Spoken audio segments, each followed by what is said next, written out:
देखिए, कल ढाका विधानसभा में अवैसी साहब का एक कार्यक्रम हुआ, जिस कार्यक्रम का नाम था आतंकवाद के खिलाफ जिहाद। पीछे बैनर भी लगी थी, राणा रणजीत साहब की तस्वीर भी लगे हुए थे और उस मंच से अवैसी साहब ने दहाड़ा, जबरदस्त रूप से आतंकवाद के खिलाफ भी दहाड़े। अभी वक्फ बिल जो अमेंडमेंट बिल आया है उसके खिलाफ भी दहाड़े। लेकिन लास्ट में उन्होंने बिहार के पॉलिटिक्स पे भी बात की। लेकिन सबसे बड़ा बात तब निकल कर आया जब उन्होंने ढाका विधानसभा से अपने कैंडिडेट की घोषणा की है। उन्होंने कहा कि मैं ऐलान करता हूं कि यहां से राणा रणजीत सिंह को टिकट मिलेगा। इसके बाद ढाका में सियासी हलचल, सियासी पारा जो है वो तेज हो गई।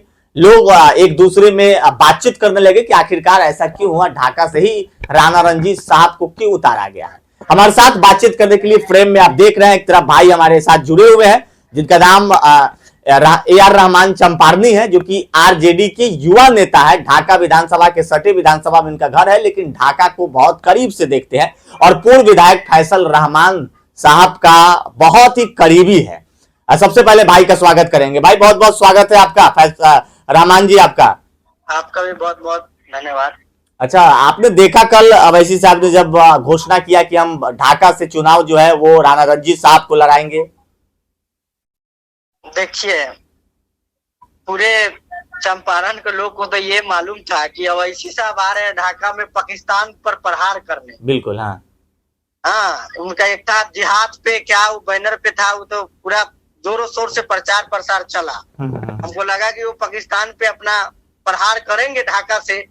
जिस तरह महात्मा गांधी ने चंपारण से अंग्रेज को भगाए थे, उसी तरह ये अपना ढाका से, जो चंपारण का एक ऐतिहासिक सरजमी ढाका है, वहां से पाकिस्तान को प्रहार करेंगे। लेकिन ये आए कुछ और मंशा से, लेकिन यहाँ आके कुछ और कर गए। क्या मंशा रही इनकी? मंशा क्या था? लोग गया उनको देखने सुनने उस मंशा से कि उन्होंने पाकिस्तान पे प्रहार करने आ रहे हैं। लेकिन लोग को बुलाए पाकिस्तान के नाम पर कि हम पाकिस्तान पर प्रहार करेंगे, लेकिन उनका मंशा कुछ और निकला। वो आए और कैंडिडेट घोषित करके चले गए। वो पाकिस्तान पे प्रहार करने आए थे या कैंडिडेट घोषित करने आए थे? लेकिन आपको कैंडिडेट से क्या प्रॉब्लम है भाई? सब स्वतंत्र है, चुनाव सबको लड़ना है, सबका अधिकार है चुनाव लड़ना। सुनिए पत्रकार साहब, आप कहते हैं कि हम मुसलमान के हितैषी है। ऑल इंडिया मजलिस, क्या नाम है उनके पार्टी का? मुसलमान के नाम पे है ना उनका पार्टी का नाम। आप कहते हैं कि हम मुसलमान के हितैषी है। ऑलरेडी आपको पता है कि वहां से एक मजबूत कैंडिडेट है, ऑलरेडी ढाका का नेतृत्व कर चुके हैं और 25 में उनको विधायक बनना तय है। फिर आप उनके खिलाफ कैंडिडेट दे दिए। इससे आपका मंशा क्या होता है कि आप मुसलमान के हितैषी नहीं है, बल्कि आप मुसलमान के दुश्मन हैं और भाजपा के लिए आप काम करते हैं। एक और आपको बात कह देते हैं कि हम लोग तो सुनते थे कि वैसी बीजेपी के बी टीम है, लेकिन इन्होंने कल साबित कर दिया कि हाँ, हम बीजेपी के बी टीम है। लेकिन उन्होंने तो ये भी कहा कि भाई अगर बी टीम है तो हम लोगों को साथ लेकर चले। तो आरजेडी क्यों नहीं AIMIM को साथ लेकर कर चलती है? अवैसी साहब को क्यों नहीं साथ में मीटिंग में बैठाते हैं और उनको भी साथ में रख के चुनाव लड़ते हैं? क्या कारण है? पहले तो अवैसी साहब को मंशा साफ करना चाहिए, वो किस मंशा से राजनीति करते हैं। मैं आपसे दूसरा पूछ रहा हूँ कि आप क्यों नहीं साथ लेके चुनाव लड़ जाते हैं? तो क्यों नहीं अपने पार्टी? वही तो हम आपके सवाल का जवाब दे रहे कि उनका मंशा क्या है, मंशा क्लियर क्यों नहीं करते हैं? तभी तो कोई गठबंधन में रखेगा। अरे मंशा तो क्या है? आपके लिए आवाज उठा रहे हैं। विपक्ष जितना आवाज नहीं उठाई है आतंकवाद के खिलाफ, सबसे ज्यादा असदुद्दीन अवैसी साहब ने उठाया है। ये तो आए तो थे ढाका में आतंकवाद पे प्रहार कर। पहले आतंकवाद से ही शुरू किया उन्होंने, भाषण ही उन्होंने जब शुरू किया तो आतंकवाद से शुरू किया। शायद आपने नहीं सुना। सुनिए सर, त्रिप्लान एक इनका जनसभा हुआ है, कोई आतंकवाद पे नहीं था। लेकिन क्या बोले आतंकवाद पे? क्या बोले वो? 10 मिनट से ज्यादा आतंकवाद के खिलाफ बोले हैं। ढाका वालों हाथ उठाओ, हाथ उठवा दिए, आपको राणा रणजीत घोषित कर दिए। एक भाई मधुबन में हिंदू को बचा रहा है, दूसरा भाई मुसलमान को बचा रहा है। लोग को बेवकूफ समझ रहा है दोनों भाई। इतना बुर्बक नहीं है लोग, हम लोग सब समझते हैं। देखे लोकसभा का हाल क्या हुआ था। तो फिर डर क्यों लग रहा है? आप लोग बयानबाजी किए हुए, तरह तरह के बयान है साहब। डर भाई, आप भी आए थे लोकसभा चुनाव के वक्त। वही फैसल रहमान है जो वर्तमान बीजेपी का विधायक, जदयू को वर्तमान MLC है, दोनों को प्रस्त किए और लीड कराए। शिवर लोकसभा में ढाका 13,000 से लीड हुआ था। वही फैसल रहमान, नाम नहीं एक ब्रांड है। ठीक है, आप तो ब्रांड कहते हैं, लेकिन इधर एआईएमआईएम के जो नेशनल प्रवक्ता है वो आदिल हसन कहते हैं कि भाभी को बुलेट पर घुमाए। बार बार वो आके कहते हैं, कल भी भाषण में कहा कि बुलेट पे की क्या औकात है फैसल रहमान के सामने। आदिल हसन दलाल है, पैसा लेके टिकट बांटता है, सारा उनका पूरा हम लोग के पास है जत्था। आरजेडी भी तो पैसा लेकर टिकट देती है भाई। आरजेडी कोई कह सकता है आप आरजेडी का जब टिकट बंटवारा के समय कार्यालय पर जाएंगे या फिर 10 नंबर के पास, तो 50 लोग बाइट देते नजर आते हैं कि जिसकी पैसा थी उनको टिकट मिल गई, जिनके पास नहीं था नहीं मिला। तो आरोप तो सब पे लगता है, साबित तो करना बहुत महंगा है। तो हवाई एक समझिए एक आरजेडी के खिलाफ बनाई गई बात है, वैसी कोई बात नहीं है। अगर राजद पैसे पे टिकट देती तो एक कपड़ा धोने वाले को राजद एमएलसी नहीं बनाता, एक जूता सीने वाले को विधायक नहीं बनाता, मंत्री नहीं बनाता राजद, अगर पैसे पे टिकट देती तो। ये सब एक बना बनावा एक मीडिया में प्री प्लान के तहत चलाया जाता है। तो फिर मुसलमानों को बराबर की हिस्सेदारी क्यों नहीं आरजेडी देती है? बराबर क्यों नहीं दे रही है? आप हमको बताइए, लोकसभा में कितना टिकट मिला था? लोकसभा का स्थिति कुछ और था सर। आपको फिर आप कहिएगा विधानसभा का स्थिति कुछ और था, अब आप लोग ये भी कहिएगा कि विधानसभा का स्थिति। लोकसभा चुनाव के वक्त क्या बोले थे ढाका के पूर्व विधायक फैसल रहमान साहब, जिसकी जितनी हिस्सेदारी उसकी उतनी भागीदारी। तो इस बार क्या भागीदारी मिलेगी विधायकी के चुनाव में? पूरी एकदम भागीदारी मिलेगी। अगर नहीं मिला तो आप कैमरा के सामने है, क्या कीजिएगा? पार्टी से इस्तीफा दीजिएगा? उस वक्त क्या स्थिति होगी उस वक्त। नहीं, अगर आपका स्टैंड क्लियर है कि हमारे नेता ने कहा कि अगर हिस्सेदारी बराबर की नहीं मिली, हमारे नेता ने कहा जिसकी जितनी हिस्सेदारी उतनी भागीदारी मिली, तो भागीदारी अगर नहीं मिलती है तो पार्टी से इस्तीफा दीजिएगा ना आरजेडी से? अभी क्यों बता दूं मैं? अरे तो आप स्टैंड क्लियर क्यों नहीं करते हैं? जैसे अवैसी साहब दहाड़ते हैं, स्टेज से बोलते हैं, एक बात में बोलते हैं।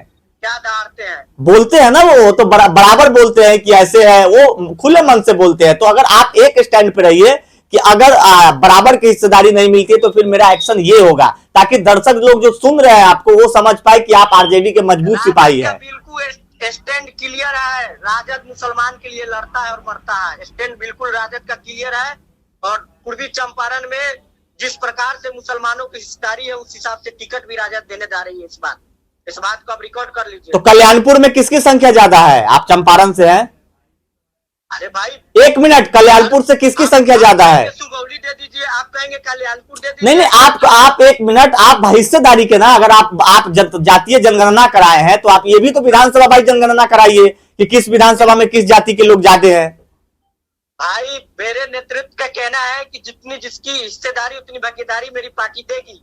अरे तो आप आने दीजिए, सब कुछ क्लियर हो जाएगा। नहीं, आप इसका भी तो मांग कीजिएगा ना जी। आप आरजेडी का नेता है तो कल्याणपुर विधानसभा के लिए भी तो मांग करते हैं पार्टी से, और ऑलरेडी तो मेरे पार्टी का नेता भी बोल चुके हैं कि जिसकी जितनी हिस्सेदारी उतनी भागीदारी देंगे।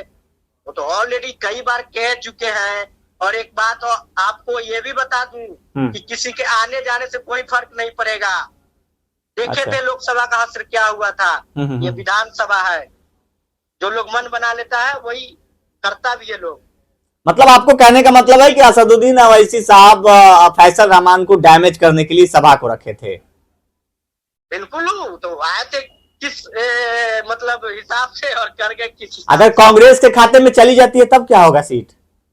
अरे भैया, लोग को पता होता कि यार एक कैंडिडेट घोषित करने तो हमको 50 को लोग उसमें आपको मिलता। अच्छा, नहीं मिलता? नहीं मिलता। तो ये भीड़ किस नाम पे जुटाई गई थी? अब बताइए, कठमलिया चिरैया विधानसभा में मेरा गांव कठमलिया है। कठमलिया का लोग गाड़ी पर लदा लदा के ओवैसी साहब को देखने गया था। अब बताइए, कठमलिया का लोग वोट देगा ढाका में जाके? नहीं, हम आपसे पूछ रहे हैं। नहीं नहीं नहीं नहीं। मधुबन का लोग वोट देगा ढाका में जाके? नहीं। हम बड़गिनिया में हमारी बस चलती है, कल ओवरलोड लोग गया ऊपर से नीचे। हम पूछे कहाँ आए थे, तो ओवैसी साहब को देखने आए थे। वो लोग आएगा वोट देने? अच्छा, आप मानते हैं कि अवैसी साहब मुसलमानों के ही मुसलमान आएगा वोट देने? अच्छा, एक चीज और आपसे जानना चाहेंगे रामान जी, आप मानते हैं कि अवैसी साहब को देखने के लिए भीड़ जुटी थी, उनको सिर्फ देखने के लिए? और ये भी आप, अच्छा, क्या लगता है किस टाइप का अवैसी साहब नेता है? क्योंकि वो तो यहाँ की परिस्थिति को जान नहीं रहे हैं कि यहाँ पे क्या है, उनको तो नेता ही लोग यहाँ के बताए होंगे।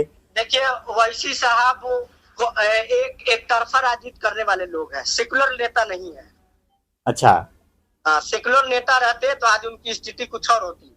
अच्छा, हाँ, मतलब एक तरफा राजनीति करते हैं। 243 पे भाई हाँ, आप ऐलान क्यों नहीं करते कि हम 243 पे लड़ेंगे बिहार विधानसभा? अच्छा, मुकेश सहनी से क्या फायदा होता है आप लोग को? लोकसभा में क्या हुआ? 7 लड़के चुनाव लड़े। मुकेश सहनी से क्या फायदा हुआ नहीं हुआ वो तो हाँ, अब देखना क्या है नहीं है। नहीं नहीं नहीं, आपको मुकेश सहनी से क्या फायदा हुआ वो हम पूछ रहे किया हैं। जाता जिसको है। आप बगल में बैठा रहे हैं, हेलीकॉप्टर में घुमा रहे थे, मछली चावल खिला रहे थे हेलीकॉप्टर में, तो क्या फायदा, बेनिफिट क्या हुआ? उनके समाज के लोग साथ में है। कहाँ? गंगा जल तो सब लोगों ने पिया था, छीटा था। अच्छा, तो सब फिर आपको लोग 3 गंगा सीट जल- मिला, तीनों सीट जीते क्यों नहीं? आप चंपारण क्यों हार गए, मोतिहारी? यहाँ तो बड़े बड़े लोग हार गए। सर आप फिर अब मेरा जवाब आप नहीं दे के आप दूसरे का ये कहते हैं। स्थिति क्या होती थी, आपकी स्थिति क्या थी? लोग हारते थे 4 लाख से, आपके कितने 80,000 वोट से हारा है वहां महागठबंधन का कैंडिडेट। वहां पे तो किसी का भी कैंडिडेट रहता तो उसे उसी प्रकार से हारता है, क्योंकि ऑलरेडी पिछले 25 साल 20 सालों से वो जमे हुए थे, तो स्वाभाविक है कि वहां के लोग चाहते थे कि नया देखे। ऐसी आप जो बोल रहे हो वैसी कोई परिस्थिति नहीं है। लेकिन एआईएमआईएम के लोग कह रहे हैं कि आरजेडी वाले को पेट में दर्द हो रहा है। काहे का दर्द होगा? हाँ भाई, दर्द हो रहा है तब तो चिल्ला रहे हैं लोग। डायरेक्ट मेरा कमेंट खोल के देखिए, लोग फोन भी कर रहे हैं कि आरजेडी वाले को पेट में दर्द हो रहा है, इसलिए उनको जो है चुभने। क्यों दर्द होगा? आप तो लड़ाओ ना 243। हम तो कहते चिड़ैयो लड़ाओ, हर जगह लड़ाओ। हम बगल में चिड़ैया लड़ाओ, पता चल जाएगा। तो क्या लगता है कि राणा रंजीत अगर चुनाव लड़ते हैं वहां से, तो फिर नुकसान तो पहुंचेगा फैसल रहमान को?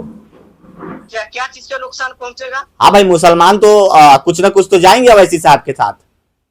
भैया ढाका है, ढाका की राजनीति को अगर आपको देखना है तो धरातल पे आइए। हाँ, ढाका की राजनीति बहुत अलग राजनीति है हर क्षेत्र से।